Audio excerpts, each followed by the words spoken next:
It's easy to feel isolated and alone when dealing with mental health, but a new trend has adults with ADHD using TikTok to take their power back and build their own community. Take a look at this. Having ADHD feels like being trapped in a locked room with 10 TVs on, all at the same time, and you don't have control over the remote. Meanwhile, you're trying to do your taxes. So you decide, I'm going to come back on a day when there are fewer TVs in here, and then you just forget.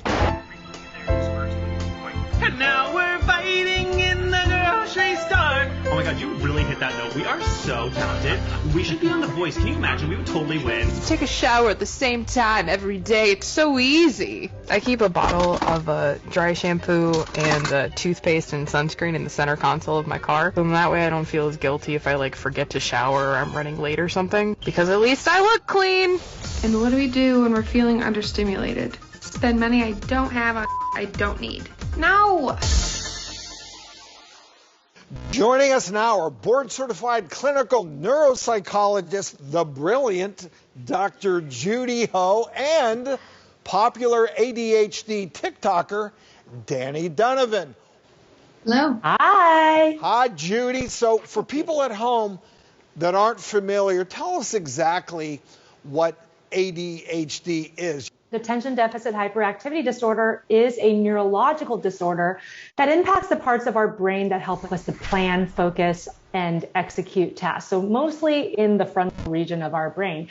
And people who have ADHD struggle with things like inattention, focus, concentration, hyperactivity, and or impulsivity. And I think it's important that we talk about the fact that people with ADHD can be at higher risk for other mental health conditions like depression and anxiety. And it even comes with symptoms that people don't expect. Like in adults, oftentimes it comes with this aspect of hyper-focusing. So people will say, this is not somebody who has ADHD. They play video games for 5 hours, or when they're really into a topic, they can research that all day long. But that's actually an extension of not being able to prioritize and attend to the other areas of your life that actually might be more important. Danny, take us back to the beginning. How were you diagnosed with ADHD? So as a kid, I was super chatty and messy and just very distractible. When I was the goalie on my school soccer team, I would get bored every time we were on the other side of the field, and I'd start doing cartwheels and picking dandelions, and then we'd get scored on because I wasn't paying attention.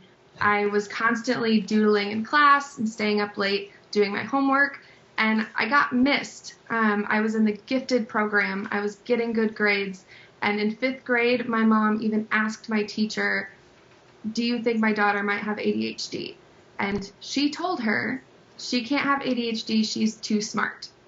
And since I didn't look like I was struggling, I didn't get diagnosed until I was a freshman in college. And how does it affect your daily life now? In the workplace, I'd gotten fired from a lot of jobs, put on personal improvement plans, pulling all-nighters for projects that I didn't start until the night before. But it also really affects my home life and my relationships. I've got a really difficult time maintaining friendships because I just kind of forget to reach out.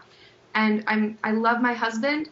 He has ADHD too, and we get each other, but it's difficult because we're bad at the same things. Home tasks are just really stressful, and it's not that we don't know how to clean or organize, but it's so hard for us to maintain.